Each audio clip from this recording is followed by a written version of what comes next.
성령이 말씀 듣는 모든 사람에게 내려오시니 라는 제목으로 하나님 말씀 전하겠습니다. 어느 가정이 모두 다 예수님을 믿게 됐는데 다 이렇게 따로따로 전도받고 그래서 구원받게 됐어요. 그래서 마지막은 이제 그 가정의 시어머니가 제일 늦게 예수님을 믿게 되었습니다. 그래서 이 예수님을 믿게 된 시어머니가 이제 세례 받을 때가 되어서 이제 세례 문답을 준비하는 중이었는데 먼저 믿은 공부 많이 한 며느리가 시어머니에게 세례 문답 좀 코치를 해줬어요. 공부를 가르쳐줬어요. 뭐라고 코치를 해줬냐? 어머니, 우리 교회 목사님은요 꼭 세례 문답할 때 이 질문 하셔요. 뭐냐? 목사님이 이렇게 물으실 거예요. 예수님이 누구의 죄 때문에 돌아가셨나요? 라고 물으면 어머니는 무조건 내 죄 때문에 십자가에 못 박혀 돌아가셨어요 라고 이렇게 답하세요. 이렇게 신신당부하고 잘 교육을 시켰어요. 이제 세례문답 시간이 돼서 목사님 앞에 섰습니다. 목사님이 역시나 똑같은 질문으로 묻습니다. 성도님, 예수님께서 십자가에 돌아가신 것이 누구의 죄 때문인가요? 그랬더니 며느리에게 배운 대로 시어머니가 자신 있게 얘기합니다. 네, 우리 며느리 죄 때문에 돌아가셨죠.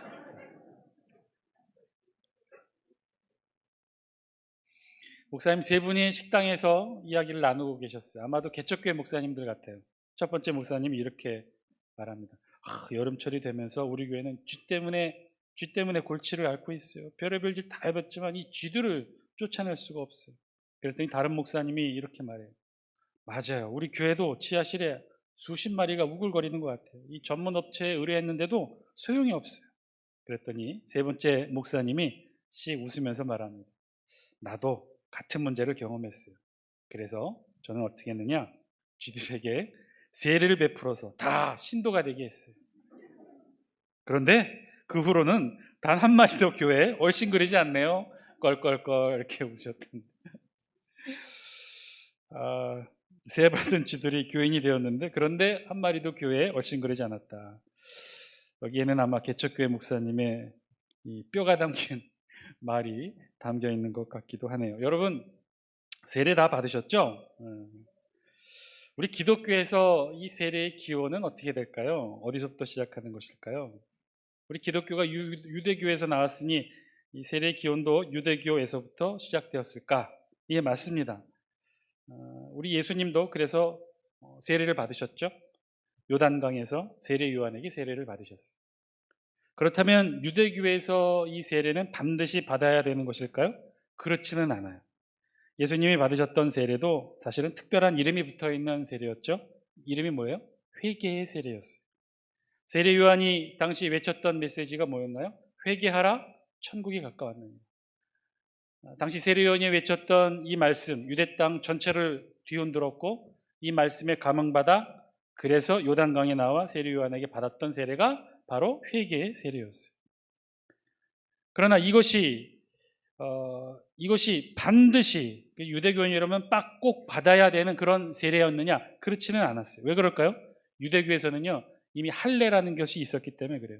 모든 이들이 다 할례를 받았기 때문에 다시 세례를 받아야 될 필요성을 못 느꼈던 거죠. 그러다 이것이 초대교회를 거치면서 세례가 아주 중요한 우리 교회 예식으로 자리 잡게 됩니다. 왜 그렇게 되었을까요? 복음의 중심이 유대인 출신 그리스도인들에서 이방인 출신 그리스도인들에게로 복음의 문이 확장되었기 때문에 그래요. 그래서 시간이 흐를수록 복음이 세계화로 전파되어질수록 더 이상 할례받은 유대인들이 기독교 교회로 들어오기보다는 할례받지 않은 이방인들이 더 많아지게 되면서 세례가 이 교회 안에 중요한 신앙 예식으로 자리 잡게 됩니다. 오늘 우리 본문에서도 이 세례에 관한 기록이 나오죠. 우리 47절 말씀인데요. 우리 영상을 통해 47절 말씀 함께 읽겠습니다. 시작. 이에 베드로가 이르되 이 사람들이 우리와 같이 성령을 받았으니 누가 능히 물로 세례 베품을 금하리요 하고. 누가 능히 물로 세례 베품을 금하리요. 그런데 오늘 본문을 보니까 반어적 표현으로 쓰여 있죠.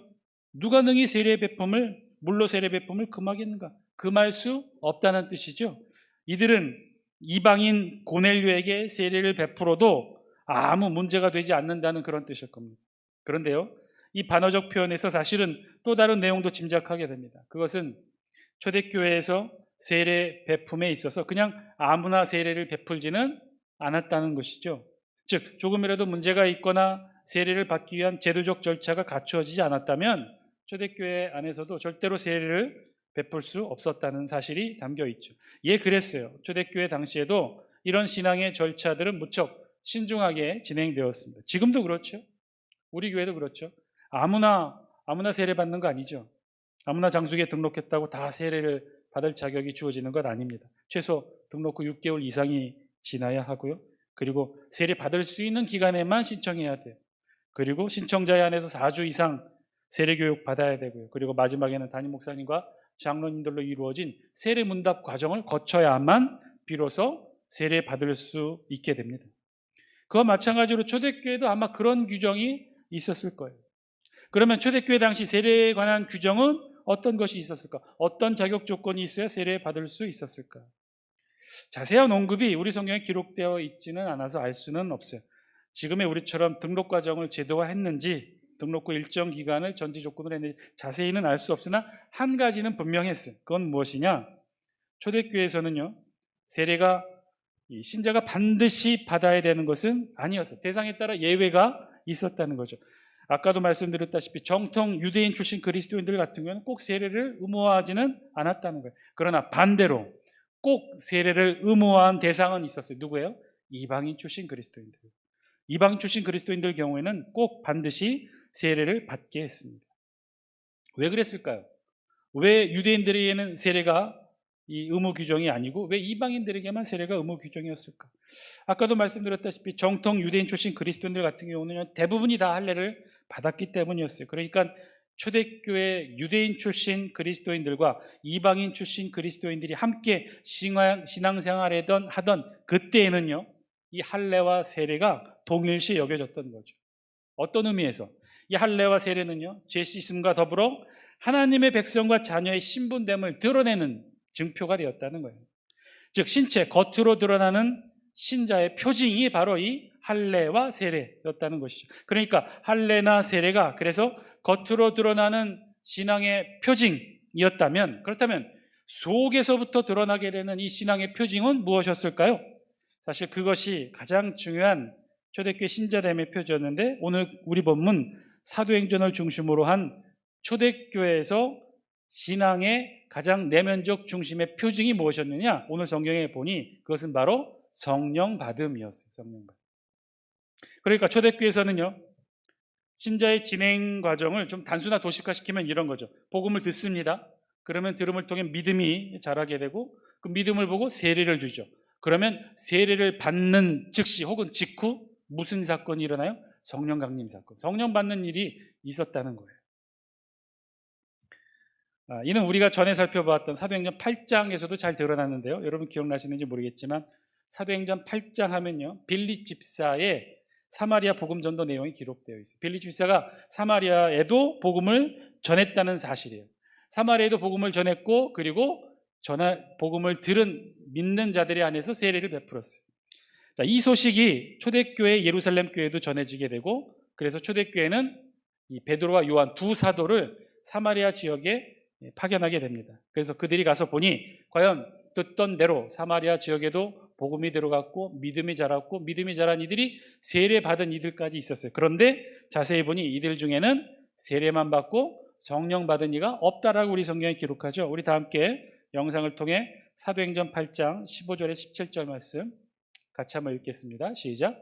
그들이 내려가서 그들을 위하여 성령 받기를 기도하니 이는 아직 한 사람에게도 성령 내리신 일이 없고 오직 주 예수의 이름으로 세례만 받을 뿐이더라. 이에 두 사도가 그들에게 안수함에 성령을 받는지라. 아멘. 그렇죠. 베드로와 요한이 파견돼서 사마리아에 가보니 듣던 대로 저들에게도 복음이 들어갔고 복음을 들은 이들이 믿음이 생겨났고 믿음이 생겨난 이들에게 일부 세례는 받았으나 세례 이후 성령 받음의 표징이 없었어요. 성령을 받지 못했어요. 그래서 베드로와 요한이 그들을 위하여 성령 받기를 위해 기도하니 그들에게도 성령이 임하였더라. 이것이 사도행전 8장 본문의 내용이에요. 자, 그러니까 초대교회 믿음의 과정, 도식을 다시 한번 단순화시켜보면 복음이 들려지게 되고 그 들음으로 믿음이 생겼고 그러면 세례를 받고 그리고 받음과 동시에 혹은 직후에 성령을 받게 된다.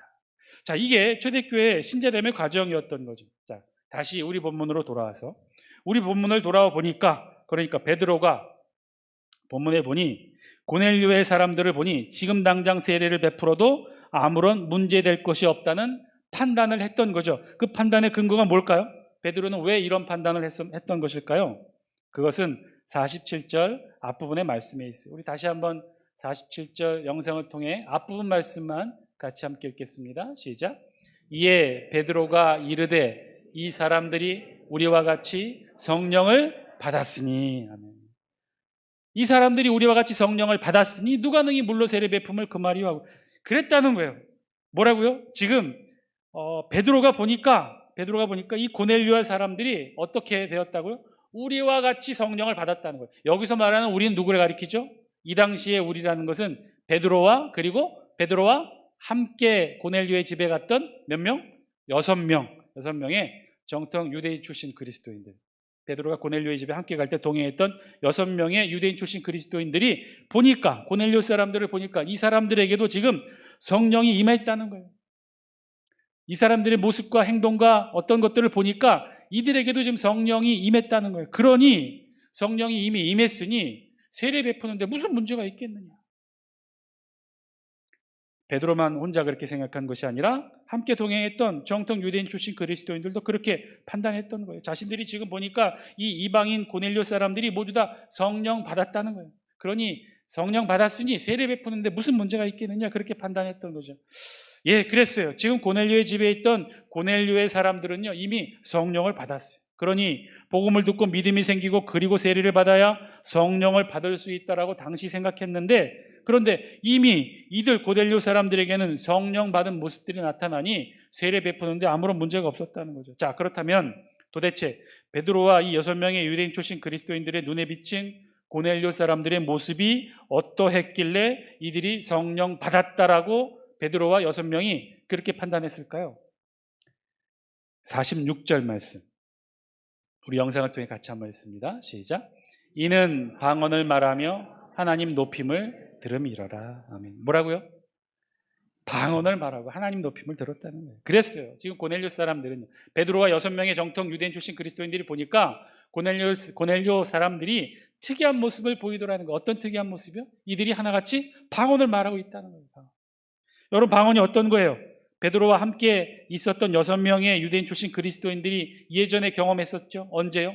예루살렘에서 마가의 다락방에서 성령 강림이 임하실 때 이들의 입술이 떨리고 주체할 수 없는 입술의 움직임으로 마구 무언가를 언어를 쏟아냈어요. 그게 방언이었어요. 이들도 경험을 통해 알고 있었어요. 그런데 그 모습 그대로 지금 눈앞에서 고넬료 사람들이 방언을 하고 있다는 거죠.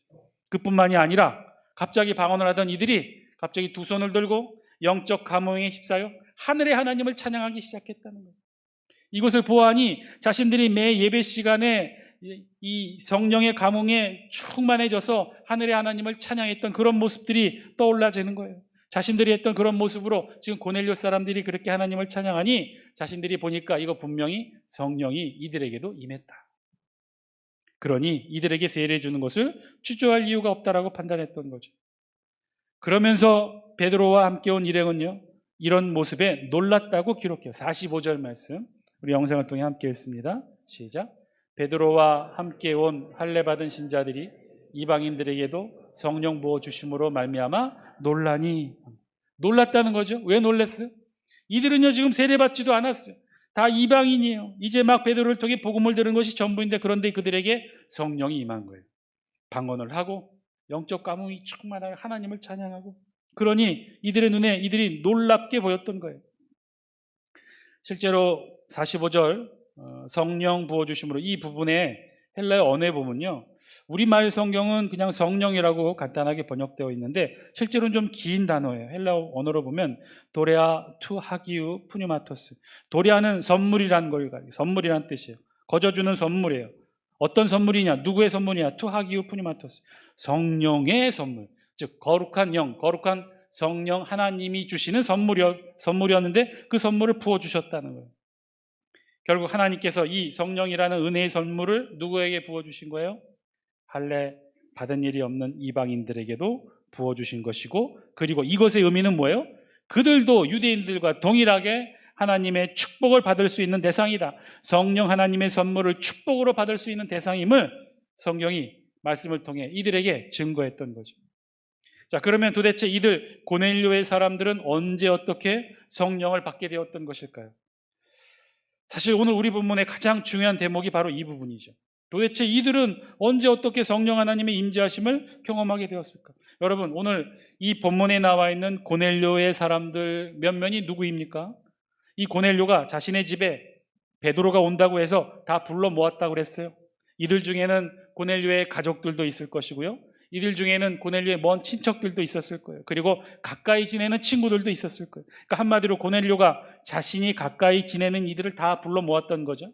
즉, 이들은 고넬료와 가족이어서, 가까운 이웃이어서, 그렇게 고넬료와 알고 지내는 사이여서 이 자리에 고넬료의 초청을 받아 온 자들이었어요. 그런데 이런 기준의 공통점은 뭔가요? 고넬료와 가까이 지내는 이들의 공통점이 무엇이었을까요? 고넬료처럼 다 하나님을 알고 회당을 찾아가 유대 율법 말씀에 심취하고 회당의 예배에 함께 참석하는 그런 공통점이었을까요? 아니에요. 이들은 그렇지 않아요. 이들이 모인 공통점은요, 이방인이었어요. 고넬료와 그냥 혈연적 관계로 가까웠던 것이고 아는 지인 정도였어요. 이들이 다 함께 하나님을 알고 회당에 가서 예배드린 자들은 아니었다는 거예요. 즉, 이 말은요, 이들 모두는 다 고넬료처럼 하나님을 알고 유대교 말씀을 알고 그래서 회당에서 신실하게 예배를 드리는 자들이 아니었다는 거예요. 그저 고넬료와 가까운 친분이 있다는 이유로 이 자리에 초청되었던 자들이죠. 그런데 오늘 우리 본문 성경에 보니 성령 하나님이 임하셨어요. 그런데 어떻게 임하셨어요? 고넬료에게만 임한 게 아니라 이들 모두에게 성령 하나님이 임재하셨다는 거예요. 이들 모두가 다 방언을 말하게 되었다는 거예요. 이들 모두가 다 영적 가뭄이 충만하여 두 손을 두고 하늘의 하나님을 찬양하기 시작했다는 거예요. 하나님을 전혀 알지 못했던 이방인들인데, 회당에 한번 나가보지 못했던 이들인데, 그러면 어떻게 이런 일들이 일어나게 된 것일까? 한 걸음 더 나아가 성령 강림은 도대체 언제 어떻게 일어나는 것일까요? 우리 성경은요, 그 사실을 44절 한 절 말씀으로 기록하고 있어요. 우리 다 함께 44절 함께 읽습니다. 시작. 베드로가 이 말을 할 때에 성령이 말씀 듣는 모든 사람에게 내려오시니. 아멘. 사실 우리 성경은요, 오늘 이 본문이 핵심이죠. 이 말씀을 증거하기 위해 오늘 본문이 있었다고 해도 과언이 아닐까요? 언제 어떻게 성령 하나님이 고넬료 사람들에게 임하게 되었다고요? 이들 중에는 하나님을 전혀 알지 못했던 이들도 있었을 텐데 도대체 그들에게 어떻게, 언제 성령 하나님이 임하게 되었나요? 성령이 말씀 듣는 모든 사람에게 내려오시니, 즉 말씀 듣는 중에 성령 하나님이 임하셨다는 거예요. 도대체 누구의 말씀인가요? 그럼 바로 앞부분이죠. 베드로가 이 말을 할 때 베드로가 말을 하고 있었어요. 그리고 고넬료 사람들이 그 말을 말씀으로 듣고 받고 있는 중이었죠. 그 중에 성령 하나님이 임재하셨다는 거예요. 그럼 베드로가 무슨 말을 할 때였나요? 베드로가 그 앞에 있는, 우리 지난 시간 본문을 살펴보면 37절부터 베드로가 고넬료의 집에 가서 짧게 설교했다고 그랬죠. 그 설교의 내용이 뭐였어요? 주제는 예수 그리스도.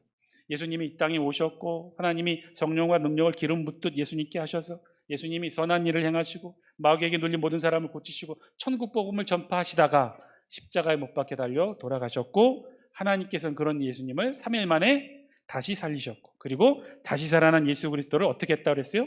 모든 백성에게 보여주신 것이 아니라 몇몇 증인들에게, 12제자와 500여 형제들에게 보여주셨고, 그들을 증인으로 증거하게 하셨고, 그 증인들의 증거를 들은, 그래서 믿는 자에게 죄사함과 구원의 은혜를 베푸셨다. 이것이 설교를 고넬료 가정에서 했던 베드로의 설교의 요지예요.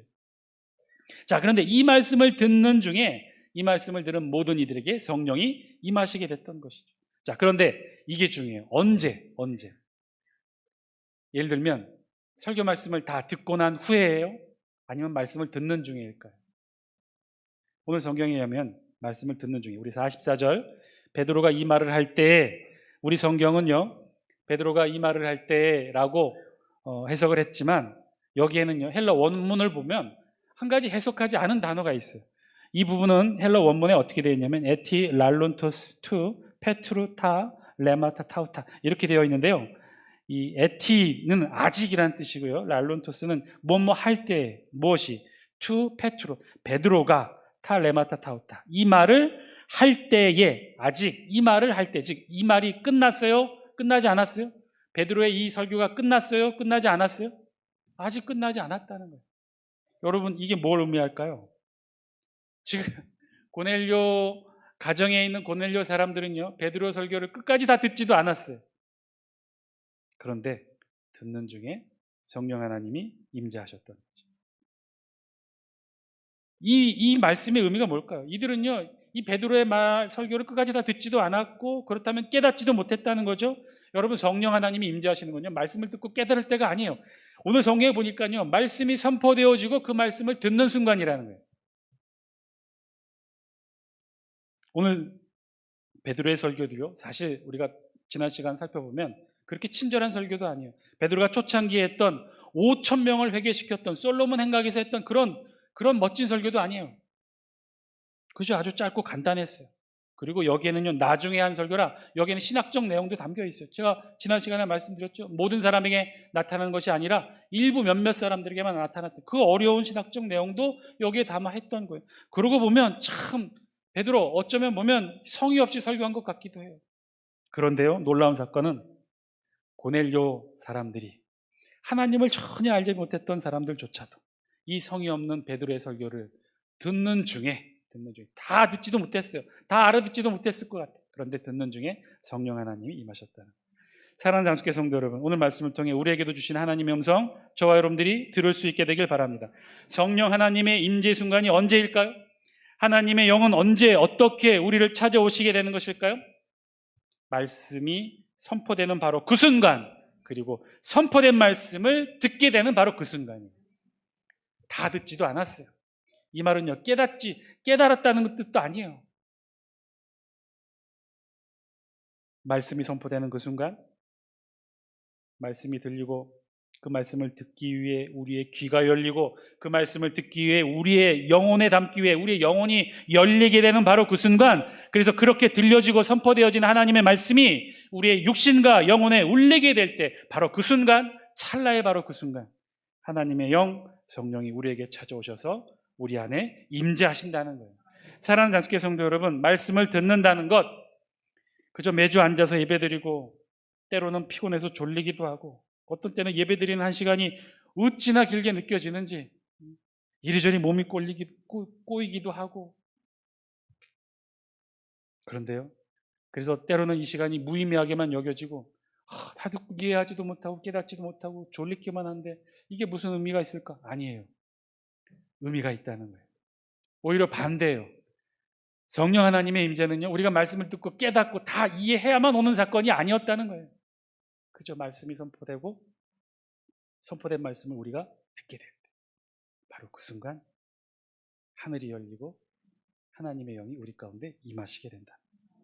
성령 하나님 우리 안에 임재하여 내주하신다는 거, 이거 대단한 일이죠. 하늘의 하나님이 이 땅에 오셔서 우리를 만나는 것뿐만 아니라 우리 함께 우리 안에 영원토록 내주하신다. 이거 사실은요, 불가능한 일이에요. 놀라운 일이에요. 어떻게 차원과 존재를 달리하는 하늘의 하나님이 어떻게 우리 인간에게 찾아오셔서 우리 안에 내주하실 수 있을까요?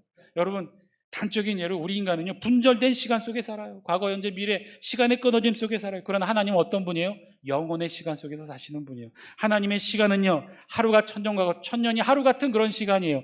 2000년 전 예수 그리스도의 십자가 사건이나 지금 우리가 예배드리는 이 사건이나 아주 먼 훗날 우리가 천년왕국을 지나 하나님의 심판대의 자리에 서는 그 시간대도 하나님에게는 동일선상에 있는 영혼의 시간에 계신 분이에요. 우리로서는 이해할 수 없는 존재와 차원을 달리하시는 분이, 그런데 그분이 우리를 찾아와 우리를 만나주시고 우리 안에 내주하시고 영원토록 우리와 함께 하신다. 이 놀라운 비밀스러운 일들이 우리 안에 이루어지는 거예요. 어떻게 해요? 우리가 말씀을 듣고 깨달아서 우리가 다 이해돼서? 아니에요. 그런 거 아니에요. 하나님의 말씀이 선포되고 선포된 말씀이 들려지게 되는 그 순간 우리의 영혼과 귀가 열리고 바로 그 순간 하늘도 열린다. 하늘이 열려 우리 하나님이 우리를 찾아와 우리를 만나주시는 놀라운 신비의 역사가 바로 그 순간 이루어지게 되는 거예요. 가끔 우리 그 말씀 많이 들어왔죠. 무의식적으로 듣는 말씀이지만 믿음은 어디에서 생겨난다고요? 봐서 생겨나나요? 경험을 통해서 생겨나나요? 들음을 통해서 생겨난대요. 도대체 이 말이 무슨 뜻일까? 왜 하나님은 21세기를 살아가는 이 시대에 왜 이렇게 복음을 전파하실까? 지난 시간에도 말씀드렸지만 하나님 그냥 일순간에 전 세계를 복음화시킬 수 있는 방법이 있어요. 뭐예요? 전 세계 백성들이 다 볼 수 있는 시간에 하나님이 하늘을 여시는 거예요. 천국 보여주시는 거예요. 하나님 보좌 우편에 예수 그리스도 보여주시고 천군 천사 보여주시고 불말과 불병거 보여주시고 그렇게 하늘을 딱 한 번만 열어주시면 전 세계 모든 사람들 다 복음화 될걸요. 교회 나올걸요. 그런데 하나님 그 방법 절대로 사용하지 않으셔요. 어떤 거 사용하셔요? 우리 어눌한 입술을 사용하여 저와 여러분들을 증인 삼아 증거케 하는 거죠. 도대체 왜 우리의 어눌한 입을 통해 하나님 말씀 전하게 하셨을까? 그리고 그 말씀이 선포되고 그리고 그 말씀이 우리의 귀에 들려지는 바로 그 순간 우리는 다 이해할 수 없지만 그 순간 놀라운 비밀의 역사가 이루어진다는 거예요. 이게 도대체 어떻게 이루어지는 것일까? 왜 이 방법밖에 없었을까? 어떻게 이게 가능해질까? 잘 모르겠어요. 어떤 이유인지 모르겠어요. 아마도 저는 개인적으로 추정컨대 이 세상 모든 만물이 하나님의 말씀으로 창조되었기 때문에 이 세상에는 우리가 알지 못하는 놀라운 말씀의 법칙이 지배하고 있는 것 같아요. 그래서 그 말씀이 비록 우리의 어눌한 입술이지만 선포되어지고 그 말씀이 들려지게 될 때 놀라운 창조의 메커니즘이 작동하게 되는 거죠. 하늘이 열리고 우리의 영혼이 열리고 하나님이 내려 우리와 만나시고 우리 안에 하나님의 자녀가 되고 천국 백성의 신분으로 이 세상을 살아가게 되는 놀라운 기적과 같은 일, 그게 말씀이 선포되고 말씀이 들려질 때 일어나게 된다고 오늘 성경이 말씀하십니다. 그래서 말씀드립니다. 졸리면 주무셔도 괜찮아요. 이 자리에만 나오시고 나는 비록 피곤해서 졸더라도 아마 내 몸이 들을 거예요. 내 팔이 듣고 내 위장이 듣고 내 장기가 듣고 내 온몸이 들을 거예요. 왜냐? 성령 하나님이 임재하고 우리가 하나님 만나는 거 내가 깨달아서 되는 게 아니기 때문에 말씀이 선포되어지는 그 자리 그 순간 우리가 있어서 듣게 될 때 이 놀라운 역사가 일어나게 될 줄 믿습니다. 사랑하는 장수교 성도 여러분, 말씀 사모하시는 여러분 되시기 바랍니다. 또한 동시에 더욱더 더 많이 말씀을 들으시는 여러분 되시기 바랍니다. 계속 들어야 돼요. 그래서 계속 들어야 돼요. 목사님 수십 년 들어왔어요. 내가 이 설교만 해도 얼마나 많이 들었는지는 몰라요. 그래도 들어야 돼요. 거기에는요 많이 들어서가 아니라 많이 듣고 내가 깨달아서가 아니라 많이 듣고 내가 알아서가 아니라 그저 놀라운 역사 말씀이 선포되어지는 그 자리에 우리가 있어서 그 음성을 듣게 될 때 이 놀라운 비밀의 역사가 이루어지게 된다는 거예요. 그래서 계속해서 말씀을 들어야 돼요. 듣고 또 듣고 또 듣고 예배드리고 또 드리고 교회 나오고 또 나오고 그래서 늘 말씀이 선포되는 자리에 저와 여러분들을 노출시키세요. 그렇게 해서 끊임없이 말씀을 들으세요. 말씀 듣는 그 순간 우리의 귀와 영혼이 열리게 되고 이 세상의 고단한 삶으로 닫혀있던 우리의 영혼과 귀가 열리게 되고 또한 그와 동시에 하늘도 열려 우리와 하나님이 만나는 놀라운 비밀의 역사가 영원토록 이루어지게 될 줄 믿습니다. 그 현장에 비밀의 현장에 늘 참여하시는 복된 축복 누리시는 저와 여러분 다 되시기를 주의 이름으로 간절히 축원드립니다.